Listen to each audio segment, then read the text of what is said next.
زبیر عالم صاحب صدر مدرس مدرسہ اسلامیہ باجد پور جو آپ حضرات کے سامنے تشریف فرما ہے، میں حضرت والا سے گزارش کرتا ہوں کہ حضرت والا ہم تمام حضرات کے سامنے تشریف لائیں اور اپنے وعد و حسنات سے ہم تمام حضرات کو مستفیض فرمائیں۔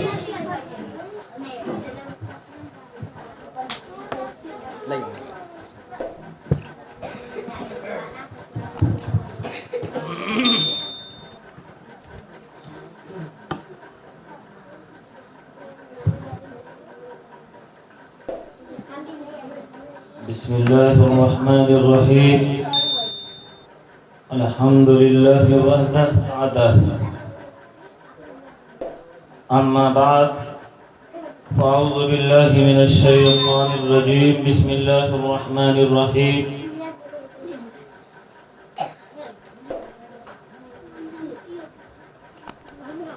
كل نفس ذائقة الموت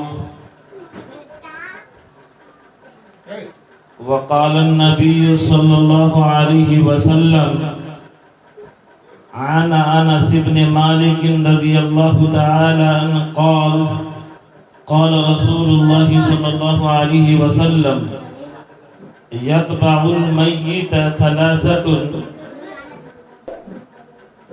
فيرجع اثنان ويبقى معه واحد فيتبعه أهله وماله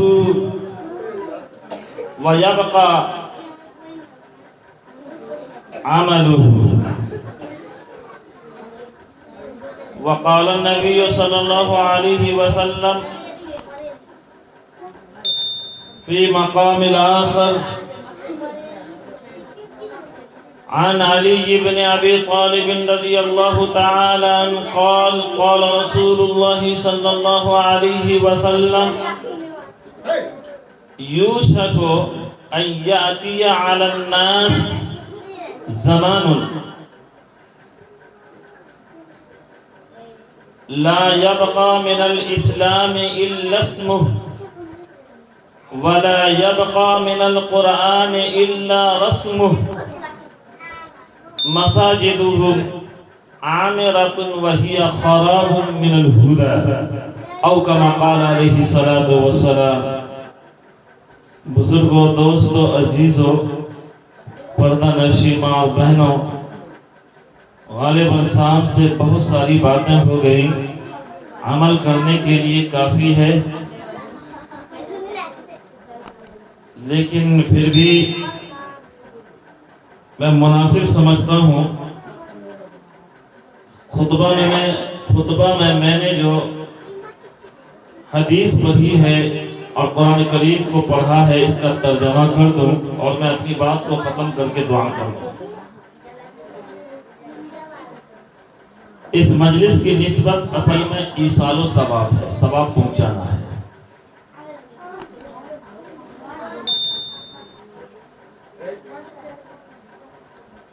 سب سے پہلے قرآن کریم میں اللہ تعالیٰ نے فرمایا ہر نفس، ہر جاندار، خواہ انسان ہو، درخت ہو، جانور ہو، ہر ایک کو موت آنی ہے، ہر ایک کو مرنا ہے، اور اس حقیقت سے ہم لوگ انکار بھی نہیں کر سکتے۔ اور جب ہم سے یہ پوچھا جائے گا کہ تمہارے دادا کے دادا کا کیا نام ہے، تو ہم لوگ بتانے سے قاصر ہو جائیں گے۔ دادا کے دادا کا کیا نام ہے تو نہیں بتلا پائیں گے، اور پھر ان کے دادا کا کیا نام ہوگا،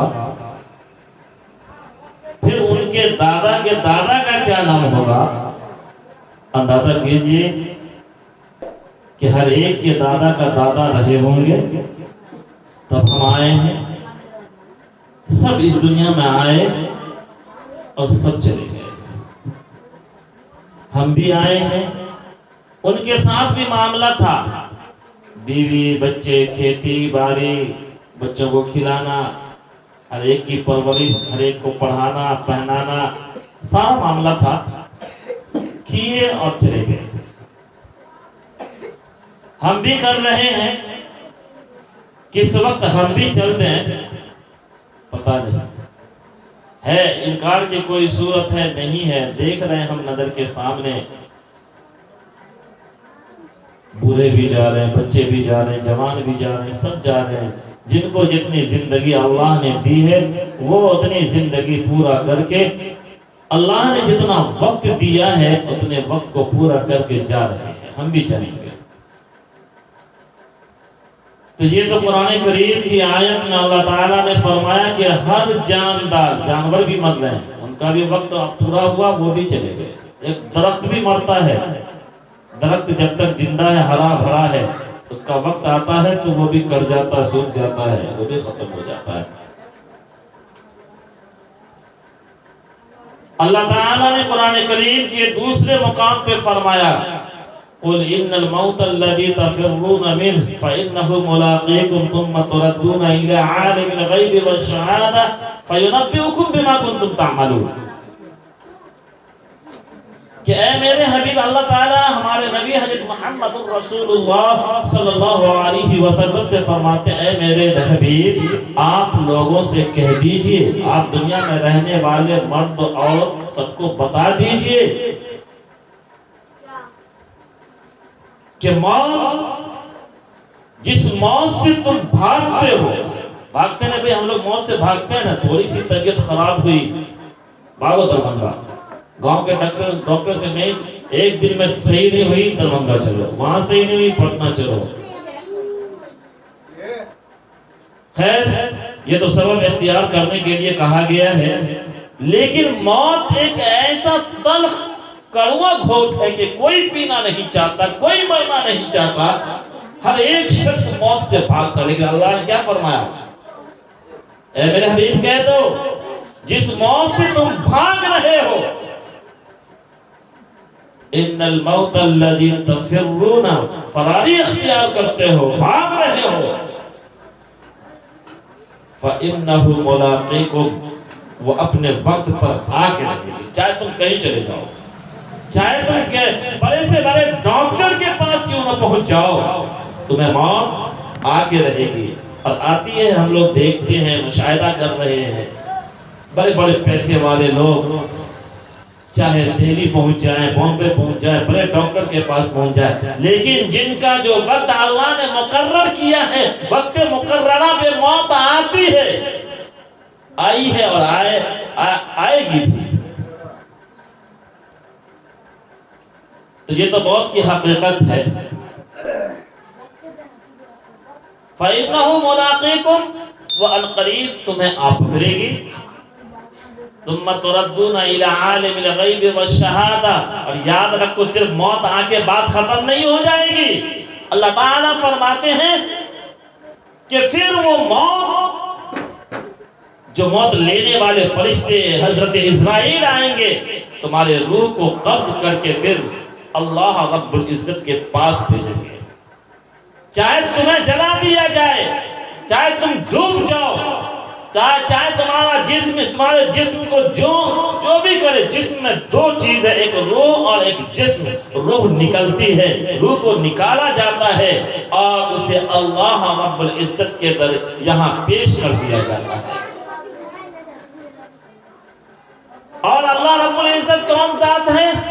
عالم الغیب والشہادہ، جو غیب کو بھی جانتے ہیں، ظاہر کو بھی جانتے ہیں، باطن کو بھی جانتے ہیں۔ یہاں پہ اس لیے اشارہ فرمایا کہ جیسے تم اللہ کے یہاں جاؤ گے، تمہارا جتنا جو کچھ ہے،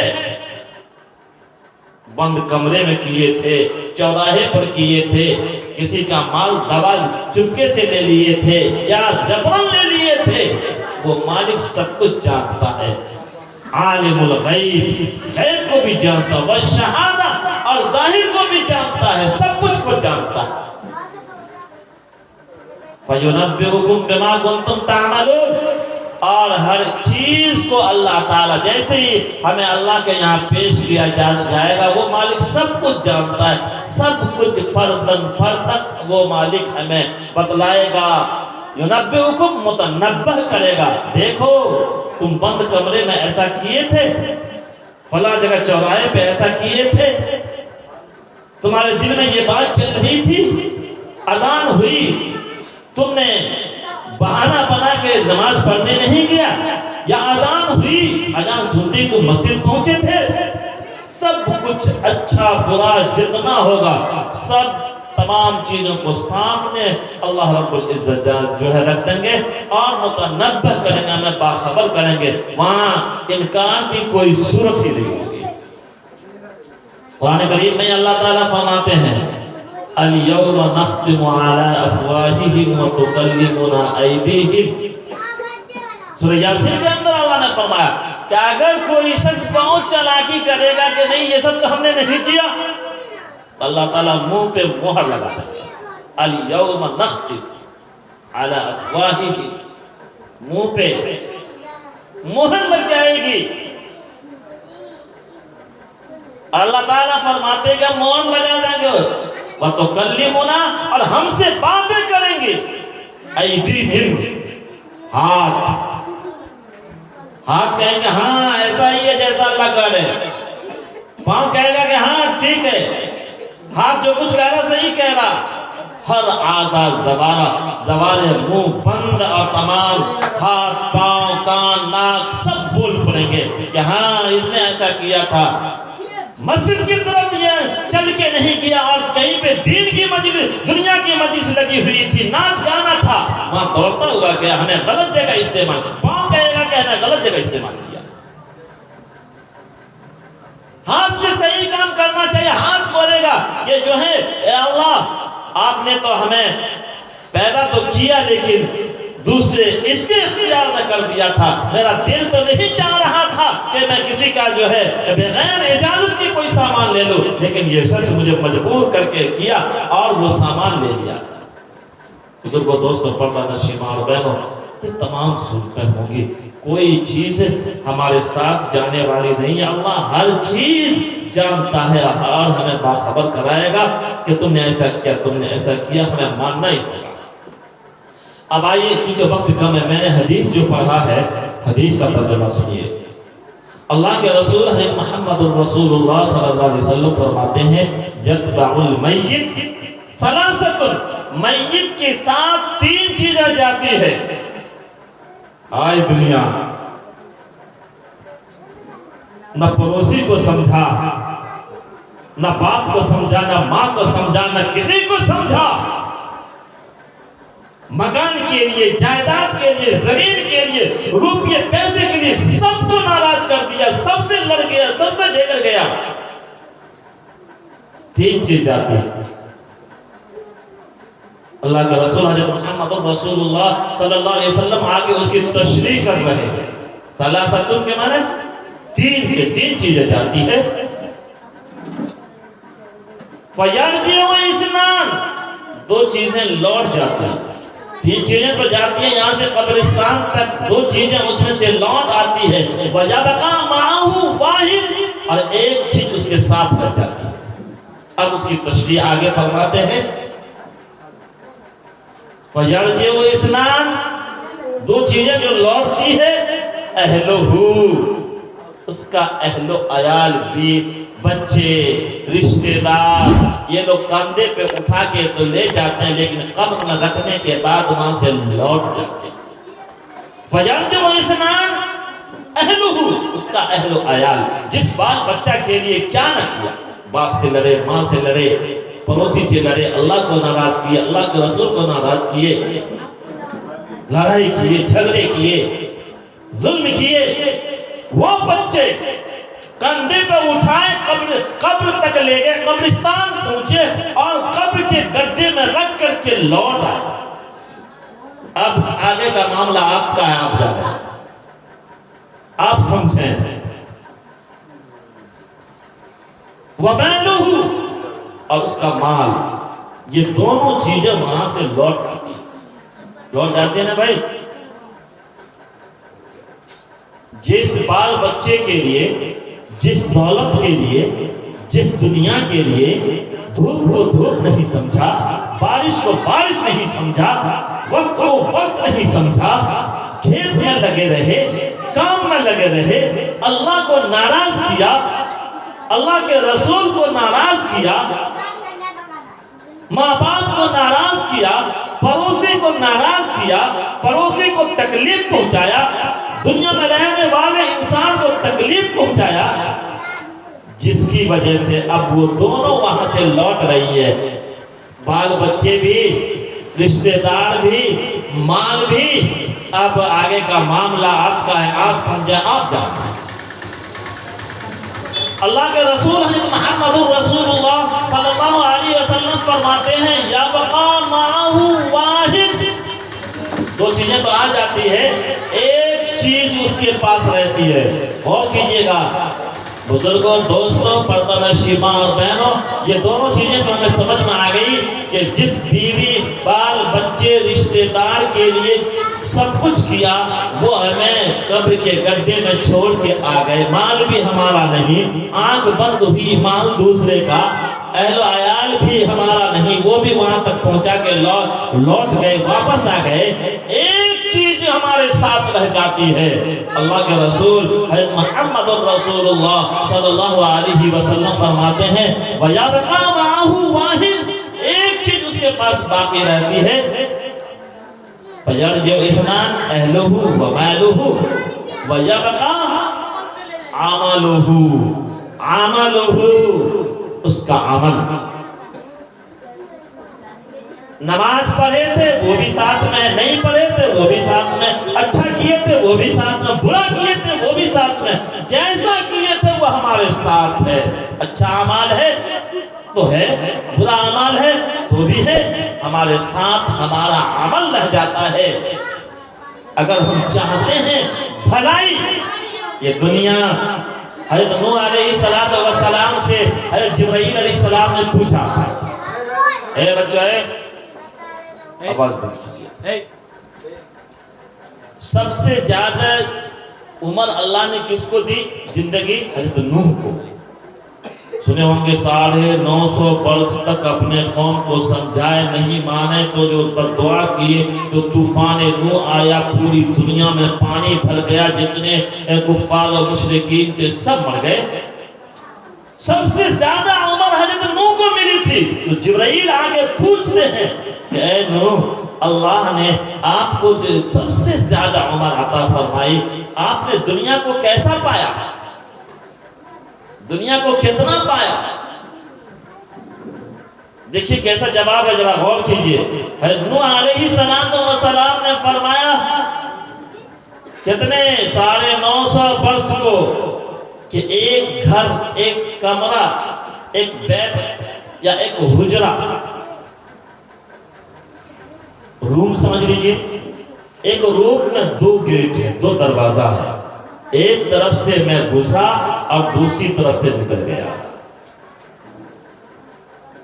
950 برس کو حضرت نوح علیہ السلام فرما رہے ہیں کہ ایک دروازے سے اندر گیا اور دوسرے دروازے سے نکل گیا، اتنا ہی ہمیں دنیا میں وقت ملا، جبکہ اللہ نے ان کو سب سے زیادہ عمر دی تھی 950 برس۔ اور ہمیں یہ پہلے ایک عورت وقت ہی کم ہے، جب موضوع آ جاتا ہے سامنے تو دل میں اللہ تعالیٰ کی طرف سے مدد ہوتی ہے، باتیں آتی رہتی ہے۔ ایک عورت روتی ہوئی پہنچی نوح علیہ السلام کے پاس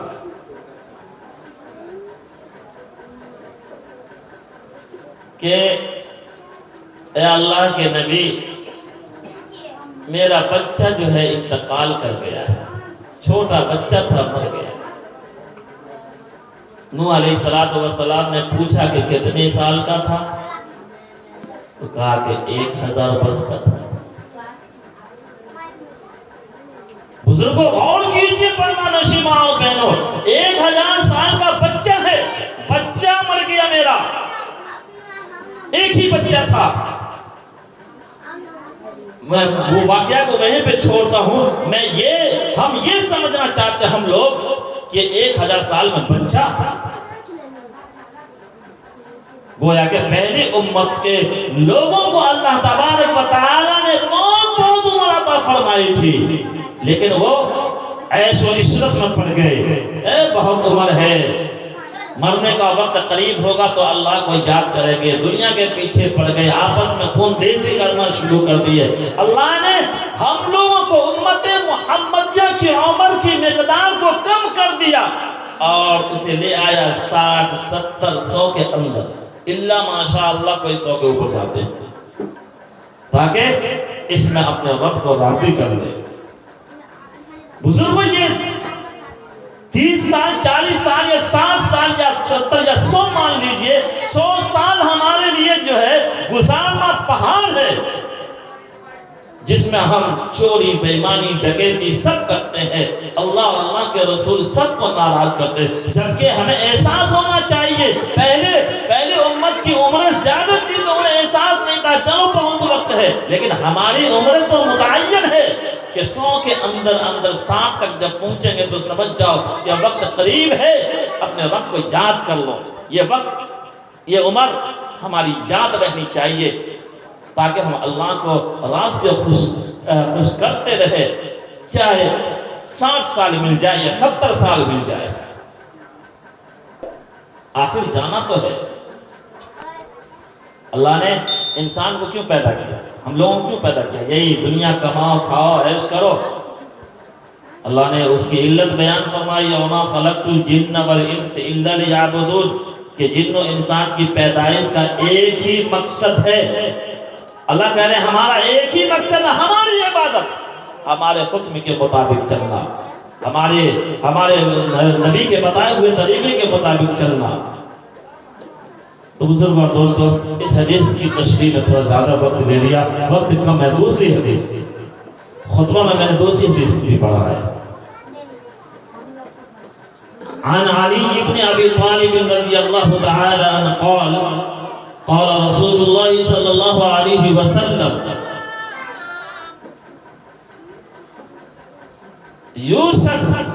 یوشک ان یأتی علی الناس زمان، بلا شبہ، یوشکو بلا شبہ، ایک وقت لوگوں کے اوپر، ایک وقت، ایک زمانہ آنے والا۔ ہمارے نبی صلی اللہ علیہ وسلم کیا فرما رہے ہیں؟ یوشک ان یأتی علی الناس زمان،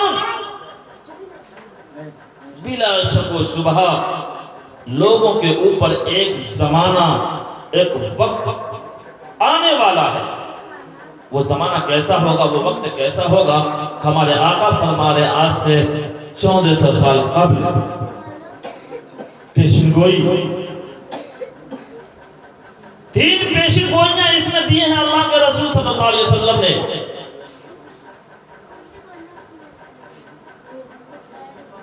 لا يبقى من الاسلام الا اسمه، کہ اسلام نام کی کوئی چیز باقی نہیں رہے گی، اسلام باقی نہیں رہے گا، الا اسمه، مگر اس کا نام، صرف نام رہے گا۔ اسم کے معنی نام، الا اسمه، صرف اس کا نام رہ جائے گا۔ یہ رونے کا مقام ہے، سوچنے کا مقام ہے کہ آج وہی وقت آ گیا ہے، اسلام کے صرف جو ہے نام رہ گئے ہیں، مسلمان کے صرف نام رہ گئے ہیں۔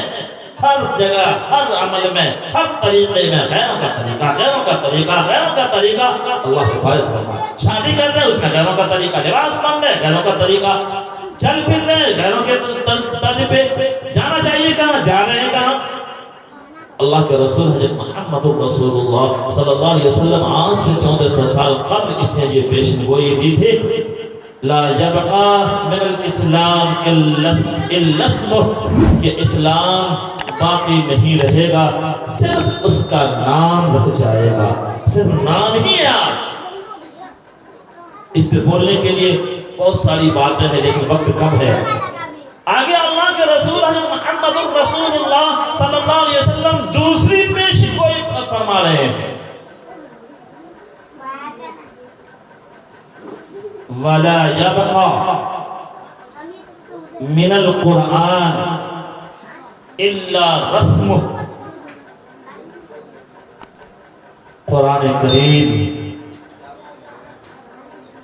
قرآن کریم کہ فضائل برکات، اس کی جان باقی نہیں رہے گی، صرف اس کے حروف رہ جائیں گے، اس کے فضائل و برکات باقی نہیں رہیں گے، صرف حروف باقی رہیں گے۔ بزرگوں اس کی تشریح علماء نے، مفسرین نے یہ کی ہے کہ لوگ پڑھیں گے تو، لوگ حافظ و عالم رہیں گے تو، لوگ جانیں گے تو، لیکن عمل نہیں رہے گا، عملی جامہ نہیں پہنا پائیں گے۔ آج تو حفاظ علماء مفتیان کرام کو رہنے دیجئے، عام آدمی بھی چوراہے پہ بیٹھ کے، دکانوں پہ بیٹھ کے قرآن میں یہ فرمایا، قرآن میں یہ فرمایا، قرآن میں یہ فرمایا۔ ہم صرف آپ ہی لوگ کو کیوں، ہم بھی اس میں شامل ہیں۔ جیسا عمل کرنا چاہیے نہیں ہو رہا ہے، ہم سب کے سب مجرم ہیں۔ اللہ کے رسول حضرت محمد رسول اللہ صلی اللہ علیہ وسلم اسی طرف اشارہ فرما رہے ہیں، وَلَا يَبْقَى مِنَ الْقُرْآنِ إِلَّا رَسْمُهُ، کہ قرآن نام کے رہ جائے گا، صرف اس کے حروف رہ جائیں گے، اس کے جو ہے اس کی جان، اس کے برکات، اس کے فضائل باقی نہیں رہیں گے۔ گویا کہ لوگ صرف اس کے حروف کو پڑھیں گے تو، لیکن اس پہ عمل نہیں کریں گے۔ دوسرے کو دوستو، ماحول بہت ہی پرفتن ہے، ہمیں کیسے زندگی گزارنا ہے، جو چند ایام چند دن ہمارے رہ گئے ہیں، پتہ نہیں ہم آپ یہاں بیٹھے ہیں، 1 منٹ کے بعد کیا ہو، ہمارا وقت قریب ہو، ملک الموت آئے ہمیں لے جائے۔ جتنا وقت، جتنے دن، جتنے گھنٹے رہ گئے ہیں، ڈرنے کا موقع، کہیں نہ کہیں گھر میں اولاد سے مجبور ہیں، بیوی سے مجبور ہیں، فلاں سے مجبور ہیں، معاشرے سے مجبور ہیں، ماحول سے مجبور ہیں۔ اللہ حفاظت فرمائے ہم لوگوں کی۔ جو اللہ کا رسول حضرت محمد رسول اللہ صلی اللہ علیہ وسلم نے فرمایا وہ چیز ہمارے سامنے ہے۔ تیسری پیشن گوئی، بزرگوں، میں ابھی میرا نام فقانیہ کے کاپی کے جانچ میں ہے، میں تقریباً 1 ہفتہ سے جا رہا ہوں۔ سوال جب سامنے رکھتا ہوں اور کاپی جب سامنے آتی ہے تو میں بتلا ہی دیتا ہوں سوال کیا ہے۔ صاحبین سے کون مراد ہے؟ اس میں دے دیا امام نمبر 1 امام ابو حنیفہ، نمبر 2 فلاں، نمبر 3 فلاں، نمبر 4 امام یوسف، امام محمد۔ اسی آپشن میں جواب رہتا ہے، لیکن اس کا جواب آتا ہے کیا؟ امام یوسف، امام ابو حنیفہ، جبکہ اس کا صحیح جواب ہے امام یوسف اور امام محمد رحمہ اللہ تعالی۔ ایسے ہی دیکھیے کتنے افسوس کی بات ہے، جو چیز ہمارے گھروں میں ہمارے بچوں کو بچپنے میں آ جانی چاہیے تھی، وہ چیز ہے فقانیہ کے امتحان میں نہیں ہو پا رہا ہے۔ آپشن دیا کہ خاتم النبیین سے کون نبی مراد ہے؟ حضرت موسیٰ، حضرت عیسیٰ، حضرت داؤد، یا حضرت محمد رسول اللہ صلی اللہ علیہ وسلم؟ اکثر کاپیوں میں آتا ہے حضرت موسیٰ، کسی میں حضرت عیسیٰ، جبکہ اس کا صحیح جواب ہے آخری نبی۔ ہم سب جانتے ہیں بھائی، آخری نبی خاتم النبیین ہمارے نبی حضرت محمد رسول اللہ صلی اللہ علیہ وسلم ہے۔ ہمارا ماحول اور معاشرہ گھروں کا اتنا اس میں دنیا پیوست ہو چکا ہے کہ دین کی بات میں کوئی نہیں کرتا۔ پہلے مائیں اپنے بچوں کے پاس دین کی جو ہے کہانیاں سنایا کرتی تھی، معراج کے واقعے بیان کرتی تھی، اور دیگر بزرگوں کے واقعات کو سامنے رکھتی تھی، اس سے بچوں کو بہت ساری جانکاریاں۔ آج انگریزوں نے ایسا چال چلا ہے، ایسے آلات کو سامنے لایا ہے کہ بچے جب روتے ہیں تو موبائل کھول کے لو بیٹا، لو بیٹی۔ پہلے مائیں کیا کرتے تھے؟ یہی دین کی باتیں یا اولیاء کرام کے واقعات، انبیاء کے واقعات، بزرگان دین کے واقعات سنایا کرتے تھے، بچوں کو اللہ کا ڈر اور خوف دلایا کرتے تھے، تب گھر میں ماحول، دینی ماحول ہوا کرتا تھا۔ اب دیکھیے یہ تو تھوڑی سی وزنی سوال تھا. ایک سوال ہے اسی میں کہ مخلوق کا خالق کون ہے؟ ہم لوگ سب کے سب مخلوق ہیں، اس کے پیدا کرنے والا کون ہے؟ کتنا آسان سوال ہے. مخلوق کا خالق کون ہے؟ الف نمبر 1 انسان، نمبر 2 حیوان، نمبر 3 جنات، نمبر 4 اللہ. یہ 4 آپشن دینے کے بعد چنا جاتا ہے اسی میں جواب ہے. کسی میں انسان رہتا ہے، کسی میں جنات رہتا ہے. جبکہ یہ اگر مائیں ہمارے گھر کا ماحول ہوتا تو بچپنا میں یہ بات آ جاتی کہ خالق پیدا کرنے والا اللہ نہیں ہے.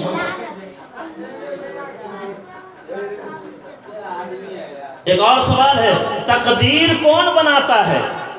جنات، انسان، حیوان، اللہ. یہ بھی سوال بڑا مشکل. اللہ حفاظت فرمائے. بزرگوں، دوستوں، ماحول بنائیے، اپنے بچوں کے مزاج میں دینی باتیں پیوست کیجئے، بسائیے. بہرکیف میں دوسری طرف چلا گیا. تیسری پیشن گوئی جو تھی، آپ صلی اللہ علیہ وسلم نے فرمایا مساجدہم عامرۃ وہی خراب من الہدی. کہ ایک زمانہ آئے گا لوگوں کے اوپر کہ لوگ جو مسجدیں عالی شان بنائیں گے، پکی مسجدیں بنائیں گے، مساجد پہ مساجد بنائیں گے، لیکن اس میں نمازی پکے نہیں ہوں گے.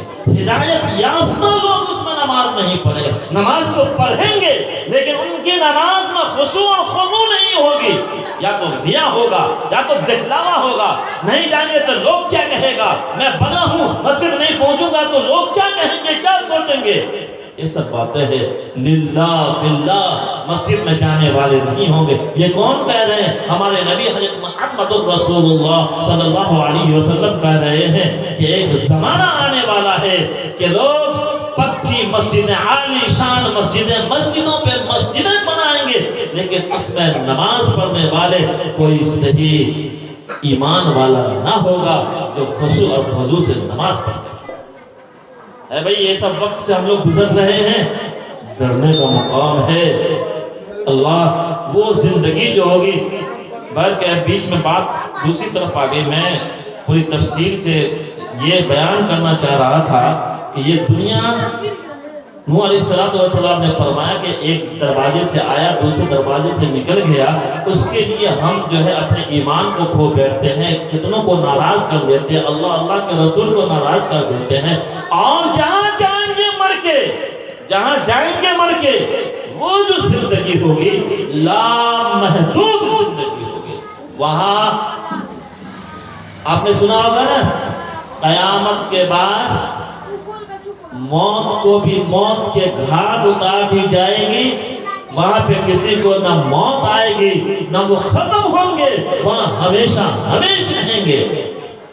اگر ہم نے یہ چند سال کی زندگی کو صحیح سے گزار دیا، اللہ اور اللہ کے رسول کے حکم کے طریقے کے مطابق گزار دیا، تو وہ لامحدود کبھی نہ ختم ہونے والی جو زندگی ہے وہ کامیاب ہو جائے گی، وہاں کامیابی مل جائے گی.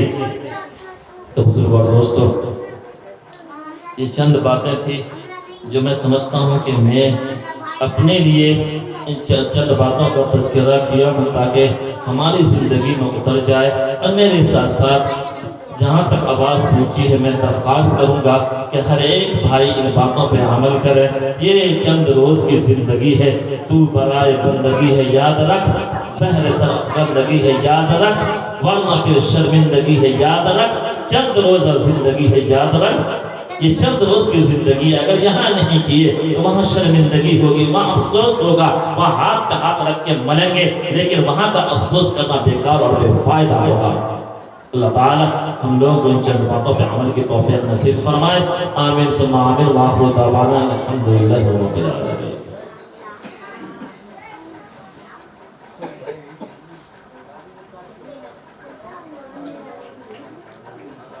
Thank you.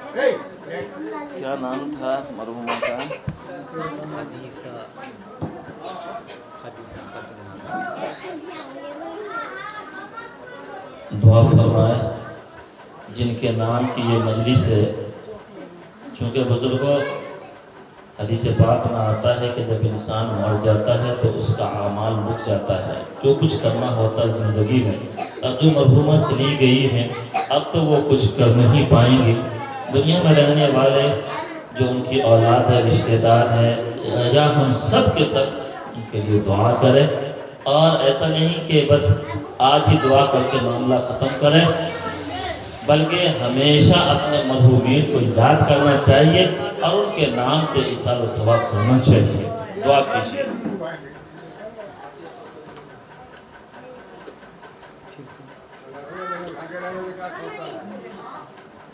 بسم اللہ الرحمن الرحیم۔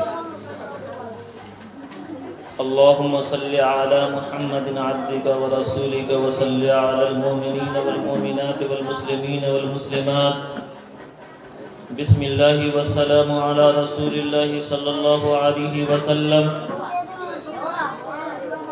اللهم اهدنا فيمن هديت وعافنا فيمن عافيت وتولنا فيمن توليت وبارك لنا فيما أعطيت وقنا شر ما قضيت فإنك تقضي ولا يقضى عليك وإنه لا يذل من واليت ولا يعز من عاديت تبارك ربنا وتعاليت نستغفرك ونتوب إليك۔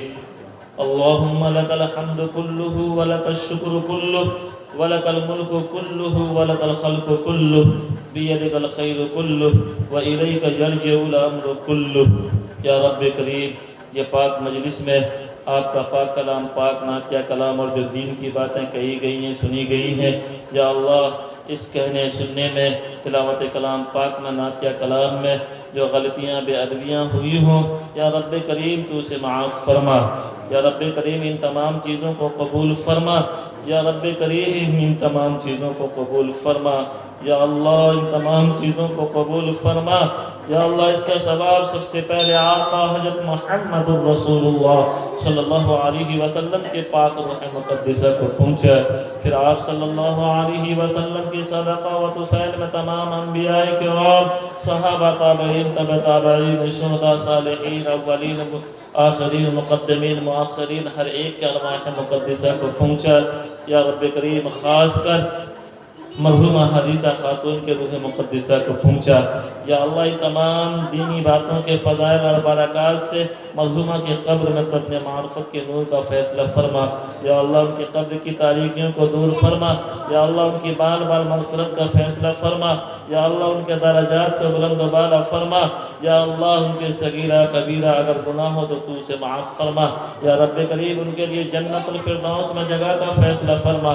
یا اللہ ان کے ساتھ ساتھ اس خاندان سے اور بھی جتنے افراد اس دنیا سے رحلت فرما چکے ہیں، یا اللہ ان کے اور ہم تمام لوگوں کے مظلومین کی نجات کا فیصلہ فرما۔ یا اللہ ہر ایک کے لیے جنت الفردوس میں جگہ کا فیصلہ فرما۔ یا رب کریم جتنے حضرات بیمار ہیں ان کے لیے شفاء کلیہ عاجلہ دائمہ کا فیصلہ فرما۔ یا اللہ ہدایت کی ہوا کو عام فرما۔ یا اللہ مساجدوں کو آباد فرما۔ یا اللہ جو صحیح دین ہے اس پہ ہر ایک کو عمل کرنا نصیب فرما۔ یا اللہ ہمارے بچے بچیوں کو دینی تعلیم سے آراستہ فرما، ہر ایک کے لیے حافظ بعمل، عالم بعمل ہونے کا فیصلہ فرما۔ یا رب کریم جن حضرات نے دعاؤں کی درخواست کی ان کے نیک تمناؤں کو پورا فرما، جن حضرات نے علماء کی، ائمہ کی، طلبہ کی، طالبات کی، مدارس کی جانی یا مالی امداد کی ہے، یا اللہ ان کے جائز مقاصد کو پورا فرما۔ یا رب کریم اہل خانہ کے گھر میں خیر اور برکات کے نزولی کا فیصلہ فرما۔ یا اللہ انہوں نے جو خرچ کیا اسے تو قبول فرما۔ یا اللہ تمام چیزوں کو مرحوم مرحومہ کے حق میں قبول فرما۔ یا رب کریم ہماری یہ چند کلمات کی دعا کو محض اپنے رحم و کرم سے قبول فرما۔ یا اللہ قبول فرما۔ یا رب کریم قبول فرما۔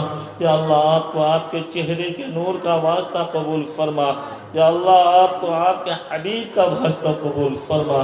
ربنا تقبل منا انك انت السميع العليم وتب علينا انك انت التواب الرحيم سبحان ربك رب العزة عما يصفون وسلام على المرسلين والحمد لله رب العالمين۔